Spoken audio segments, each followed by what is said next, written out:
ਅਤੇ ਹੁਣ ਗੱਲ ਕਰੀਏ ਰਮਨ ਜੀ, ਜੋ ਇਸ ਟਾਈਮ ਮੁੱਦਾ ਚੱਲਿਆ, ਆਪਾਂ ਲਾਸਟ ਟਾਈਮ ਵੀ ਗੱਲ ਕੀਤੀ ਸੀ, ਜਿਹੜਾ ਓਕਲੈਂਡ ਪੋਰਟ ਦੇ ਉੱਤੇ ਪ੍ਰੋਟੈਸਟ ਹੋਏ ਸੀ ਉਸ ਨੂੰ ਲੈ ਕੇ। ਉਹ ਗੱਲਾਂ ਜਿਹੜੀਆਂ ਉਹ ਚੱਲੀਆਂ।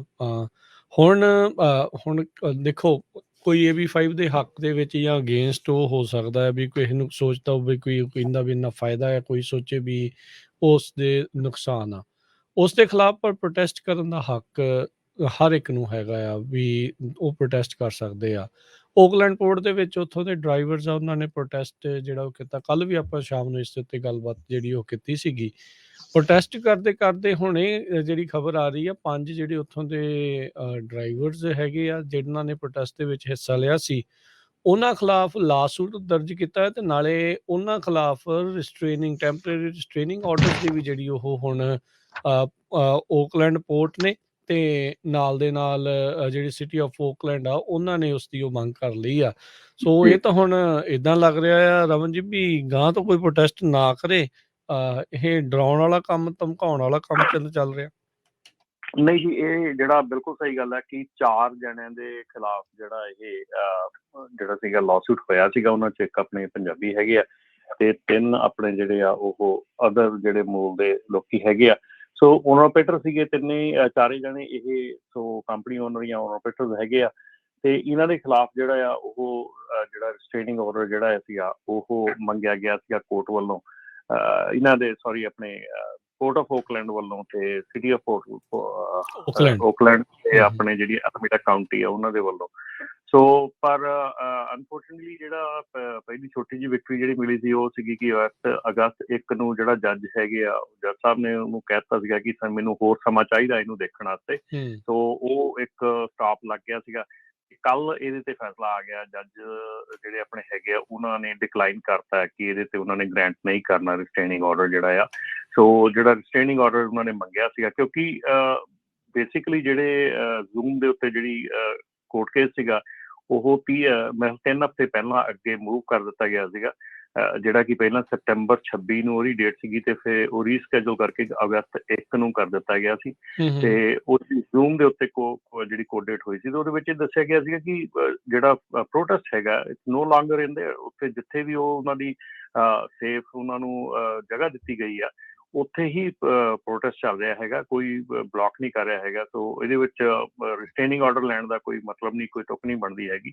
ਸੋ ਇਸ ਕਰਕੇ ਜਿਹੜੇ ਐਲਾਮੀਡਾ ਸੁਪੀਰੀਅਰ ਕੋਰਟ ਦੇ ਜੱਜ ਡਿਲਬਰਟ ਕੀ ਸੀਗੇ, ਉਹਨਾਂ ਨੇ ਇਸ ਮਾਮਲੇ ਦੇ ਉੱਤੇ ਜਿਹੜਾ ਆ ਇਹ ਰਿਸਟ੍ਰੇਨਿੰਗ ਆਰਡਰ ਦੇਣ ਤੋਂ ਮਨਾ ਕਰ ਦਿੱਤਾ, ਡਿਕਲਾਈਨ ਕਰ ਦਿੱਤਾ ਹੈ ਇਸ ਵੇਲੇ। ਜੀ। ਸੋ ਪਰ ਨਾਲ ਦੇ ਨਾਲ ਰਮਨ ਜੀ, ਇਹ ਬੜੀ ਇੱਕ ਮਾੜੀ ਜਿਹੜੀ ਇਹ ਗੱਲ ਹੈਗੀ ਆ, ਵੀ ਪੋਰਟ ਆਫ ਓਕਲੈਂਡ, ਕਿਉਂਕਿ ਲਾਸਟ ਟਾਈਮ ਮੁੰਡਾ ਆਪ ਆ ਕੇ ਜਿਹੜਾ ਉਹ ਦੱਸ ਰਿਹਾ ਸੀਗਾ ਵੀ ਉਹ ਸਾਡੇ ਨਾਲ ਗੱਲ ਕਰ ਰਿਹਾ, ਤੇ ਗੱਲਾਂ ਕਰਦੇ ਕਰਦੇ ਉਹ ਇੱਕ ਹਿਸਾਬ ਦੇ ਨਾਲ ਪਿੱਠ 'ਚ ਛੁਰੇ ਵਾਲੀ ਗੱਲ ਆ, ਵੀ ਪਿੱਛੋਂ ਇਹਨਾਂ ਦੇ ਖਿਲਾਫ ਇਸ ਤਰੀਕੇ ਦੀਆਂ ਕਾਰਵਾਈਆਂ, ਅਦਾਲਤੀ ਕਾਰਵਾਈਆਂ ਕਰ ਰਹੇ ਆ। ਸੋ ਪਰ ਇਹ ਆ ਵੀ ਅਜਿਹੇ ਮੌਕੇ ਦੇ ਉੱਤੇ ਚਾਹੀਦਾ ਆ ਵੀ ਸਾਰਿਆਂ ਨੂੰ, ਦੇਖੋ ਤੁਸੀਂ AB5 ਦੇ ਹੱਕ 'ਚ ਵੀ ਹੋ ਸਕਦੇ, ਅਗੇਂਸਟ ਵੀ ਹੋ ਸਕਦੇ ਆ। ਕੱਲ੍ਹ ਨੂੰ ਕੀ ਪਤਾ ਕਿੱਦਾਂ ਦਾ ਕਿਹੜਾ ਕੋਈ ਕਾਨੂੰਨ ਜਿਹੜਾ ਉਹ ਆਵੇ, ਜਿਹਦੇ ਖਿਲਾਫ ਕਿ ਮੇ ਵੀ ਤੁਹਾਡੇ 'ਚੋਂ ਵੀ ਕਿਸੇ ਨੇ ਪ੍ਰੋਟੈਸਟ ਜਿਹੜੇ ਸੁਣ ਰਹੇ ਆ, ਦੇਖ ਰਹੇ ਵੀ ਕੋਈ ਸੋਚਦਾ ਹੋਵੇ ਵੀ ਅਸੀਂ ਕਰੀਏ। ਇੱਦਾਂ ਦੀਆਂ ਚੀਜ਼ਾਂ ਕਰਕੇ ਉਸ ਚੀਜ਼ ਨੂੰ ਕੁਚਲਣ ਦੀ ਕੋਸ਼ਿਸ਼ ਆ, ਉਹਨਾਂ ਨੂੰ ਡਰਾ ਕੇ, ਧਮਕਾ ਕੇ ਰੱਖਣ ਦੀ ਜਿਹੜੀ ਕੋਸ਼ਿਸ਼ ਆ। ਸੋ ਆਈ ਥਿੰਕ ਇਸ ਚੀਜ਼ ਦੇ ਵਿੱਚ ਤਾਂ ਸਾਰਿਆਂ ਨੂੰ ਇਕੱਠੇ ਹੋਣ ਦੀ ਜ਼ਰੂਰਤ ਆ, ਵੀ ਭਾਈ ਪੋਰਟ ਆਫ ਓਕਲੈਂਡ ਨੂੰ ਇਹ ਦਿਖਾਓ ਵੀ this is not how it works. ਇਹ ਇੱਦਾਂ ਨਹੀਂ ਜਿਹੜਾ ਚੱਲਣਾ ਚਾਹੀਦਾ।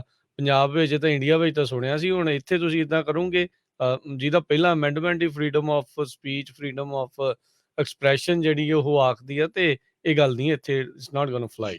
ਸੋ ਬਿਲਕੁਲ ਜੁਲਾਈ 25 ਨੂੰ ਪ੍ਰੋਟੈਸਟ ਐਂਡ ਵੀ ਹੋ ਗਿਆ ਸੀ, ਪਰ ਇੱਕ ਜਗ੍ਹਾ ਮੈਂ ਰਮਨ ਜੀ ਪੜ੍ਹ ਰਿਹਾ, ਉਹ ਕਹਿੰਦੇ ਵੀ ਪੋਰਟ ਆਫ ਓਕਲੈਂਡ ਵਾਲੇ ਕਹਿੰਦੇ ਆ ਵੀ ਸਾਨੂੰ ਜਿਹੜੀ ਆ ਉਹਨਾਂ ਨੇ ਰੀਸਟ੍ਰੇਨਿੰਗ ਆਰਡਰ ਗ੍ਰਾਂਟ ਕਰਤੇ ਆ, ਪਰ ਨਵਾਂ ਮੋਸ਼ਨ ਜਿਹੜਾ ਆ ਉਹ ਪ੍ਰੀਲਿਮਿਨਰੀ ਇੰਜੰਕਸ਼ਨ ਦਾ ਅਗਸਤ 29 ਨੂੰ ਆ। ਸੋ ਜੇ ਪੋਰਟ ਵਾਲਾ ਕੋਈ ਵੀ ਆਪਣੇ ਟਰੱਕ ਡਰਾਈਵਰ ਸੁਣ ਰਿਹਾ, ਜਰੂਰ ਸਾਨੂੰ ਕਾਲ ਕਰਕੇ ਅਪਡੇਟ ਜਰੂਰ ਦੱਸਿਓ, ਤਾਂ ਕਿ ਜਿੰਨੇ ਵੀ ਸਾਡੇ ਸਰੋਤੇ ਆ ਉਹਨਾਂ ਨੂੰ ਪਤਾ ਲੱਗ ਸਕੇ ਕੀ ਹੋ ਰਿਹਾ। ਕਿਉਂਕਿ ਜਿਹੜੀ ਲੇਟੈਸਟ ਮੇਰੀ ਗੱਲ ਹੋਈ ਸੀਗੀ ਉਹਨਾਂ ਦੇ ਨਾਲ, ਤੇ ਉਹਦੇ ਵਿੱਚ ਮੈਂ ਅੱਜ ਦੀ ਨਿਊਜ਼ ਪੜ੍ਹ ਰਿਹਾ ਹੈਗਾ, ਮੈਂ ਆਨਲਾਈਨ ਨਿਊਜ਼ ਪੜ੍ਹ ਰਿਹਾ ਕਿ ਜਿਹੜੀ ਡਿਕਲਾਈਨ ਕੀਤੀ ਹੈਗੀ ਜੱਜ ਨੇ ਟੈਂਪਰੇਰੀ ਰਿਸਟ੍ਰੇਨਿੰਗ ਆਰਡਰ ਜਿਹੜਾ ਅਗੇਂਸਟ ਟਰੱਕਰ। ਸੋ ਜਿਹੜਾ ਹੈਗਾ ਕਿ ਪੋਰਟ ਇਸ ਤੋਂ ਦੇਖੋ, ਇਸ ਤੋਂ ਪਰੇ ਪੋਰਟ ਜਿਹੜੀ ਆ ਉਹ ਫਿਰ ਰੀਚ ਆਊਟ ਕਰ ਰਹੀ ਹੈ ਇਹਨਾਂ ਹੀ ਓਨਰ ਆਪਰੇਟਰਸ ਡਰਾਈਵਰਸ ਨੂੰ, ਕੰਪਨੀਜ਼ ਨੂੰ, ਕਿ ਤੁਸੀਂ ਆਪਣੀ ਕਮੇਟੀ ਬਣਾ ਕੇ ਤੁਸੀਂ ਸਾਡੇ ਨਾਲ ਆ ਕੇ ਬੈਠ ਕੇ ਗੱਲ ਕਰੋ। ਤੇ ਫਿਰ ਅਸੀਂ ਉਹਨਾਂ ਨੂੰ ਇਹ ਸਿੱਧਾ ਕਿਹਾ ਕਿ ਤੁਸੀਂ ਸਾਫ਼ ਸਿੰਪਲ ਉਹਨਾਂ ਨੂੰ ਈਮੇਲ ਕਰੋ ਕਿ ਭਾਈ ਅੱਜ ਇੱਕ ਪਾਸੇ ਤੁਸੀਂ ਕੇਸ ਕਰ ਰਹੇ ਆ, ਦੂਜੇ ਪਾਸੇ ਤੁਸੀਂ ਸੱਦ ਕੇ ਸਾਨੂੰ ਬਿਠਾ ਕੇ ਗੱਲ ਕਰਨ ਦੀ ਕੋਸ਼ਿਸ਼ ਕਰ ਰਹੇ ਆ। ਜੇ ਤੁਹਾਡਾ ਜਿਹੜਾ ਦੋ ਸਾਈਡ ਦਾ ਚਿਹਰਾ ਹੈਗਾ, ਇਹਨੂੰ ਜਾਂ ਤਾਂ ਕਲੀਅਰ ਕਰੋ ਵੀ ਇੱਕ ਗੱਲ ਕਰੋ, ਜਾਂ ਤਾਂ ਕੇਸ ਹੀ ਕਰ ਲਓ, ਜਾਂ ਫਿਰ ਤੁਸੀਂ ਬੈਠ ਕੇ ਗੱਲ ਕਰ ਲਓ। ਹਾਂ ਵੀ ਇਦਾਂ ਵੀ ਜਿਸ ਤਰ੍ਹਾਂ ਸਿਟੀ ਆਫ ਓਕਲੈਂਡ ਵੀ ਉਦਣ ਵੀ ਕਹਿ ਰਹੇ ਸੀ, ਕਹਿੰਦੇ ਸਿਟੀ ਆਫ ਓਕਲੈਂਡ ਵਾਲੇ ਤਾਂ ਬਹੁਤ ਸਪੋਰਟ ਕਰ ਰਹੇ ਆ, ਪਰ ਉਹ ਵੀ ਵਿੱਚ ਹੀ ਇਨਵੋਲਵ ਸੀ। ਸੋ ਇਹਦਾ ਅਲਟੀਮੇਟ ਰਿਜ਼ਲਟ ਇਹੀ ਆ ਵੀ ਜਦੋਂ ਵੋਟਾਂ ਆਉਂਦੀਆਂ ਨਾ, ਕੋਈ ਵੀ ਬੰਦਾ ਜਿਹੜਾ ਆਪਣਾ ਵੋਟ ਪਾਉਣ ਤੋਂ ਬਿਨਾਂ ਨਾ ਰਹੇ। ਸੋ ਉਸ ਟਾਈਮ ਤੇ ਤੁਸੀਂ ਦੇਖੋ ਵੀ ਕਿਹੜੇ ਬੰਦੇ ਕਿਹੜੇ ਤੁਹਾਡੇ ਵੱਲ ਸੀ, ਉੱਧਰ ਸੀ। ਨੋ ਮੈਟਰ ਕਿਹੜੀ ਪਾਰਟੀ ਆ, ਚਾਹੇ ਡੈਮੋਕ੍ਰੇਟ ਆ ਚਾਹੇ ਰਿਪਬਲਿਕਨ ਆ, ਅਗਲੇ ਨੂੰ ਲੈਸਨ ਦੇਣਾ ਚਾਹੀਦਾ। ਆਪਾਂ ਪਾਰਟਿਸਿਪੇਟ ਨਹੀਂ ਕਰਦੇ ਹੈਗੇ ਤੇ ਫਿਰ ਉਹ ਸਾਡੀ ਗੱਲ ਸੁਣਦੇ ਨਹੀਂ ਹੈਗੇ। ਜੀ ਸਾਰਿਆਂ ਨੂੰ ਵੱਡਾ ਹਥਿਆਰ ਆ ਜੀ ਸਾਡੇ ਹੱਥ ਦੇ ਵਿੱਚ, ਸਾਡੀ ਵੋਟ, ਜਿਹੜੀ ਕਿ ਉਦੋਂ ਟਰੱਕਰਸ ਨੂੰ ਚਾਹੀਦਾ ਕਿ ਉਦੋਂ ਆਪਣੀ ਜਿਹੜੀਆਂ ਤੁਹਾਡੀਆਂ ਟੀਮਾਂ ਹੈਗੀਆਂ ਉਹ ਤਿਆਰ ਕਰਕੇ ਫਿਰ ਇਸ ਮਾਮਲੇ ਦੇ ਉੱਤੇ ਤੁਸੀਂ ਡਟ ਕੇ ਜਿਹੜਾ ਆ ਉਹਦਾ ਕੰਮ ਕਰੋ। ਔਰ ਜੇ ਕੋਈ ਇੱਦਾਂ ਦਾ ਤੁਹਾਡਾ ਪੋਲੀਟੀਸ਼ੀਅਨ ਹੈਗਾ ਜਿਹੜਾ ਕਿ ਇਸ ਤੁਹਾਡੀ ਕਿੱਤੇ ਦੇ ਅਗੇਂਸਟ ਚੱਲਦਾ ਹੈਗਾ, ਸੋ ਉਹਨੂੰ ਫਿਰ ਰੀਇਲੈਕਟ ਹੋਣ ਦੇ ਵਿੱਚ ਜਿੰਨਾ ਵੱਧ ਤੋਂ ਵੱਧ ਤੁਸੀਂ ਯੋਗਦਾਨ ਪਾ ਸਕਦੇ ਹੋ, ਪਾਉਣਾ ਚਾਹੀਦਾ।